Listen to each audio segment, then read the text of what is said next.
Weather's looking a lot better, and I've just been informed they've taken the tarp off the field. We are excited. We are ready to go. All it took was a closed-door meeting, and voila, they've won 5 of 6. It's like their mid-season slump never happened. Or so Thad Matta would like the NCAA Tournament Committee to believe. More football? Nope, that's not a Lions fan saying goodbye to Jim Schwartz. It's the final game at the Metrodome, and a pretty good one, too. Third quarter, Matthew Stafford hooking up with Reggie Bush, and look at Bush go! The Northview Wildcats played for a state championship today, and folks, they played for a long time. 7 overtimes in all. This year was especially difficult, and here's the reason. There's no snow on the field now, but there was a week ago. All right, Buckeye fans, before you go all Chicken Little about the offense and say the sky is falling, a couple things to consider here. The coaches don't actually hate each other. In fact, come here. Let me tell you a secret. They're actually friends. As you can imagine, Pam's a real stickler for details. This football, for instance, didn't make the cut because of some water stains up by the laces. Done. Working on my bracket, and there it is. And that one was based on who I thought had the best mascot.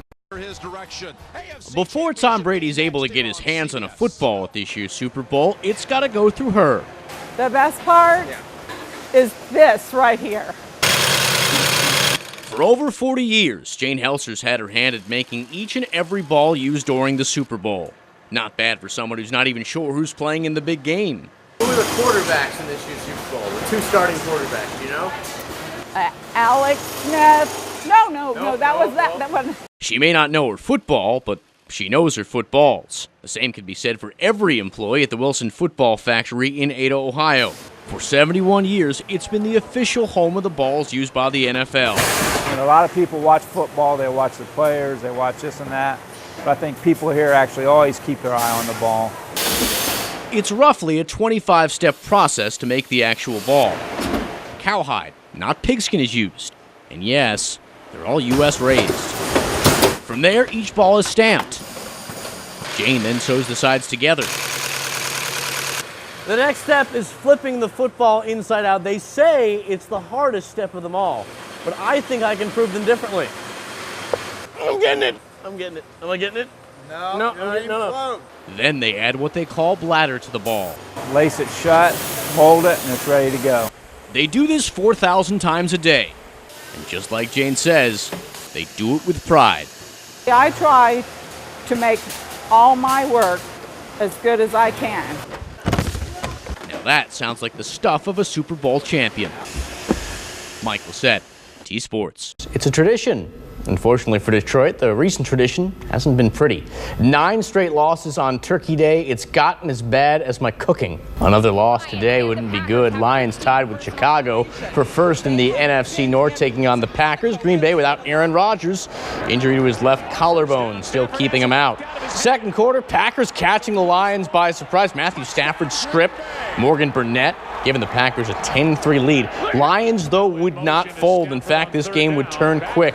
Third quarter, 7-point Detroit lead. Stafford to Calvin Johnson, 20-yard touchdown. Stafford, not perfect, 2 picks, but the 3 touchdowns made up for him. Lions up 24-10. Later in the third, defense stepping up. Ndamukong Suh. It's a safety. Lions score the last 37 points of the game. They snap a 2-game losing streak, 40-10, the final score. They've been playing hockey outside since the game was invented hundreds of years ago, but then this thing called the Winter Classic started in 2008, and it was like they'd never seen it before. A phenomenon was created. 6 outdoor games in the NHL this year alone. That includes today's Winter Classic at the Big House, first ever NHL game at a college facility, Detroit and Toronto. Third period, Wings down a goal. Not anymore. Justin Abdelkader. We're going to overtime, then to a shootout. But there, Tyler Bozak beats Jimmy Howard in the deciding goal.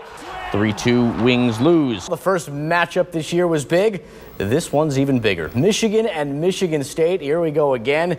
And just like last time, first place in the Big Ten is on the line. Nick Stauskas and the 20th-ranked Wolverines won the first matchup back in January, trying to make it 2-for-2 against the 13th-ranked Spartans. First half, big problems, though. Adrian Payne scored that and the foul. Spartans led by as many as 11. They were up 2 at the half. Second half, Michigan down 5. Stauskas says enough of this. First the 3, then a minute later, He goes to the pull-up, and Stauskas would get the lucky roll. 7 straight from Nick, finished with 25. Michigan in control, final minutes, exclamation point. Stauskas to Glenn Robinson the third, 79-70. Michigan wins. The Wolverines regain first place in the Big Ten.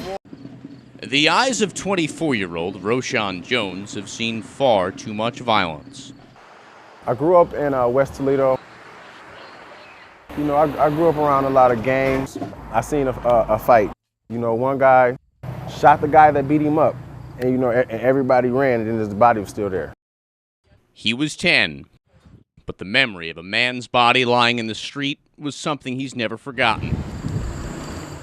It was then that he decided gang life wasn't for him. I tried out for wrestling, you know, and I said I want to get into sports. I don't want to be in the streets. He credits sports for saving his life.